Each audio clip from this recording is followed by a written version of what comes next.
De son vrai nom, Françoise Pouené, digne fille de la communauté Fondjomekwet dans le département du Ankam. Elle est une femme d'affaires que d'autres qualifieraient aussi de dame de cœur. Bonjour madame et merci de nous accorder cet entretien. C'est un plaisir pour moi de venir sur ce plateau des jeunes pour continuer à les animer, à les amener à ce rêve qui m'anime tant de croire qu'on peut partir de zéro à milliardaire comme moi. Eh bien, qui est Mami Nyanga, concrètement? Mami Nyanga, c'est une femme d'affaires accomplie de la place. Je suis propriétaire du groupe Franco, qui a l'hôtel Franco au Cameroun, propriétaire dans l'immobilier et des hôtels aussi hors des frontières. C'est moi. Comment est-ce que vous entrez dans les affaires? Ah, ben ça c'est une très belle question, mais on va aller très loin en arrière. D'abord, je suis allée en mariage, j'avais 15 ans. Et je suis partie de ce mariage, je travaillais à l'hôpital. Et puis après ça, j'ai commencé à vendre des beignets. J'ai commencé à faire la vente à la sauvette, à vendre les vêtements à travers les rues de Bafan, de Yaoundé, de Bafoussam. Et puis je me suis progressivement transformée. Je suis fière aujourd'hui de faire ce que je fais et c'est pour cela que j'invite les jeunes à suivre mon modèle. Et je crois que tout cela, en fait, moi aujourd'hui j'essaie de faire la communication au-dessus parce que je me suis rendu compte que les jeunes n'ont pas de bons modèles en face. Vous l'avez toujours décrié. Oui, des modèles qui ne sont pas vrais, de l'enrichissement illicite. Et aujourd'hui, alors, les jeunes, quand vous leur demandez de travailler, vont vous dire, mais pourquoi moi je vais travailler? Moi, je vois X ou Y, à peine sorti de l'école, il est revenu au village avec le Prado. Pourquoi moi je vais travailler? Le Cameroun ne peut pas se construire par des fonctionnaires. Justement. C'est les petites et moyennes entreprises, c'est les PME qui vont construire le Cameroun. Donc c'est pour cela que je m'efforce aujourd'hui à faire de mon mieux. Je ne vais pas tout faire. Mais si chacun balayait devant sa cour, le village serait propre. Donc moi, j'essaye de faire ce que moi, je peux faire à mon niveau, encadrer les jeunes, les amener à ce rêve et à croire qu'ils peuvent être là où je suis sans avoir forcément des parrains. Parce que les gens pensent que pour être où je suis aujourd'hui, il faut forcément avoir un parrain, il faut être dans les réseaux, il faut avoir des connexions. Et tout cela a franchement fragilisé la jeunesse. Donc moi, je les invite à se réveiller, à se déterminer, à briser cette barrière de la peur, à affronter la vie et à croire que c'est nous, c'est les jeunes qui vont définitivement construire le Cameroun et l'Afrique, et les femmes en particulier. Vous le dites souvent vous-même, que vous êtes parti de 0 à 10. De rien à milliardaire. Oui, de rien à milliardaire. Est-ce qu'aujourd'hui vous êtes une femme d'affaires épanouie? Mais oui, vous ne voyez pas ça, vous voyez pas sur mon regard? Je ne sais pas, quand je marche dans les rues, je ne sais même pas si les gens existent, tellement je suis épanouie, tellement je suis fière de moi, je suis fière de mon travail, parce que je suis très accomplie. Et je suis fière, je parle des milliards, je peux le dire, parce que je peux les justifier en plus. Parce que si on ne peut pas les justifier, on ne peut pas parler des milliards. Moi, je les parle en toute aisance, parce que c'est un parcours qui est suffisamment éclairé, qui est suffisamment établi. Je peux expliquer partout où besoin y est. Donc, c'est pour ça que chaque fois, quand vous venez vers moi, c'est toujours un plaisir de voir si à travers votre émission, si à travers vous, je peux réussir à captiver un ou deux jeunes, c'est déjà pas mal. De voir que je peux réussir à transformer deux personnes, à voir que des Camerounais, des jeunes qui vont suivre cette émission seront motivés par ce que je viens de dire. Parlons à présent de la Fondation Pouené-Françoise pour la liberté. Ah oui. Oui. Qu'est-ce qui justifie une telle initiative? C'est une très bonne question. Moi, j'ai été emprisonnée en 2012 et j'ai bénéficié d'une ordonnance de non-lieu pour inexistence de quelque élément susceptible de continuer à me maintenir en détention. Cela veut dire que moi, j'ai eu simplement foi en la justice camerounaise.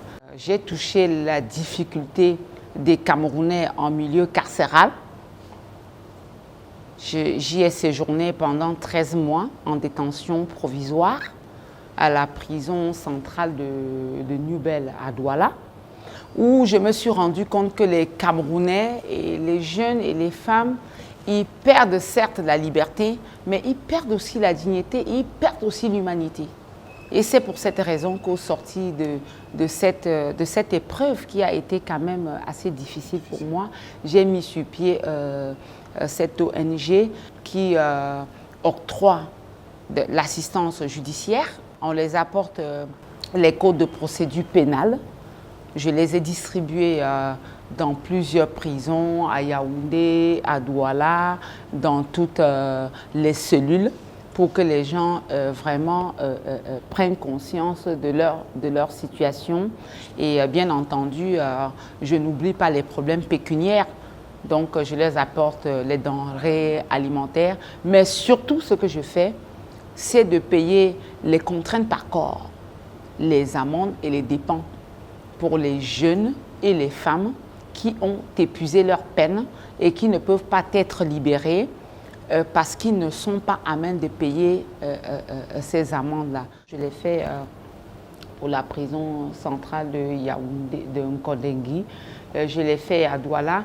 Très récemment, je l'ai fait pour la prison centrale de Sormelima, où j'ai fait libérer une centaine de jeunes et des femmes. Donc j'essaye de faire ça pour soulager à ma manière les difficultés des détenus. C'est ma manière d'essayer de les accompagner et je l'ai fait donc depuis 2012. Au nom de la jeunesse camerounaise, merci beaucoup. Bon, parlons à présent de Mami Nyanga Masterclass. De quoi s'agit-il réellement? Masterclass parce qu'en fait, ce sont des formations que j'ai lancées à travers le Mami Nyanga Tour, que j'ai créé pour former, encadrer et soutenir les femmes et les jeunes dans les marchés. Et les jeunes ont tellement été inspirés et intéressés que j'ai donc finalement lancé ce Master School.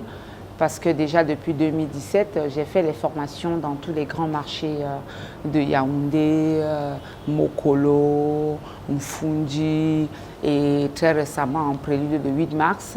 J'ai déposé mes valises dans les grands septentrions où j'ai formé des milliers de femmes dans ce concept de Mami Nyanga Tour. Et aujourd'hui donc on est à Masterclass parce qu'on voudrait donc cette formation soit plus consistant pour la jeunesse.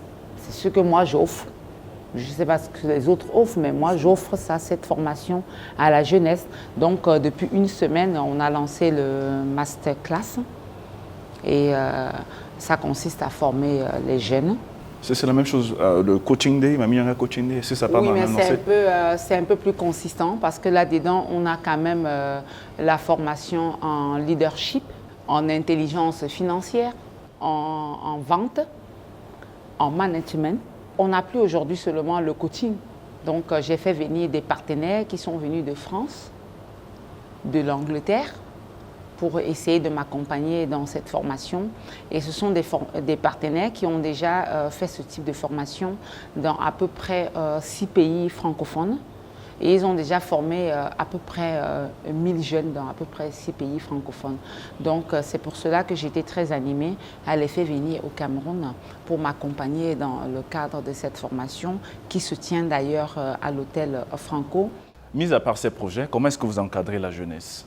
Mais je viens de construire l'année dernière, en décembre 2018, un centre multimédia que j'ai construit, entièrement équipé, que j'ai mis à la disposition des jeunes du Nkam et du Onkam.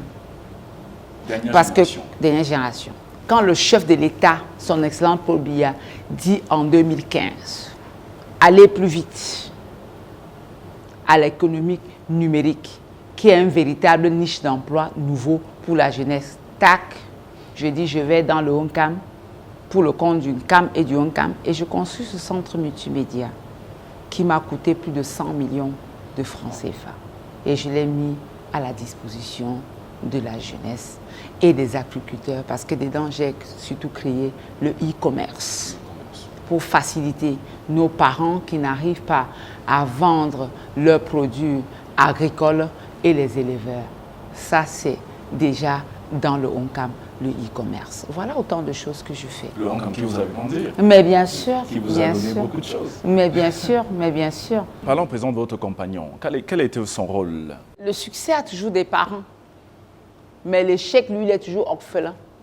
Je ne veux pas dire que ce que je fais aujourd'hui ou que ce que j'ai toujours fait, que c'est grâce au professeur. Je dis non. Et simplement parce que je dis ça pour faire taire certaines personnes qui pensent qu'on ne peut pas réussir sans avoir des parrains. Moi, quand j'allais déjà à Cotonou, à Lomé, faire mes affaires, je ne connaissais pas le professeur. Mais une fois, vous rencontrez quelqu'un, on prend votre fortune et on met à son image. Justement. Et c'est ça qui n'est pas bien, justement. Donc l'échec est toujours orphelin et le succès a toujours des parents. Vous avez gagné des prix. Est-ce que vous pouvez nous parler de ça? Mais je viens d'être primée comme le meilleur bâtisseur au féminin. J'ai reçu ce prix à Abidjan pour le compte du Cameroun et de l'Afrique centrale, le prix de bâtisseur. Et je crois qu'en fait, définitivement, le Cameroun ou l'Afrique va simplement se bâtir sur la base de la reconnaissance. Parce qu'en fait, aujourd'hui, les gens ne font pas des efforts parce que le mérite n'est pas reconnu. Donc, une fois que le mérite sera reconnu, je crois que définitivement, les choses vont décoller. Que pensez-vous de la jeunesse camerounaise? Aujourd'hui, les jeunes sont en perte de vitesse. Ils sont en manque de motivation. Aujourd'hui, ils pensent que s'ils n'ont pas réussi à avoir un concours pour entrer dans l'administration, être à l'ENAM, aller administrateur, c'est la fin de leur vie. Moi, je dis non.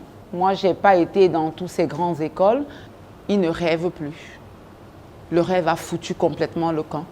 Et je suis là pour les remotiver, pour les faire rêver, pour faire croire qu'ils peuvent arriver comme Mami Nyanga.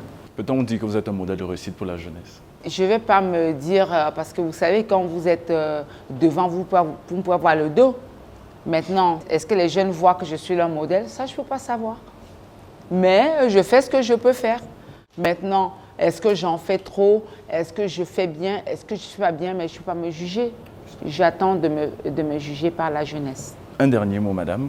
Quel est le message que vous envoyez à la jeunesse, ceux qui vous regardent à présent? Bien, je leur demande surtout parce qu'aujourd'hui, j'ai regardé la jeunesse camerounaise. J'ai vu qu'ils étaient en perte de vitesse. Et j'ai même créé un nouveau mot qui s'appelle exclusite. Exclusite. Exclusite. La maladie de l'excuse. C'est toujours la faute des autres. Donc, j'invite donc la jeunesse à la détermination, à une prise en main et à croire que c'est nous qui devons définitivement construire le Cameroun.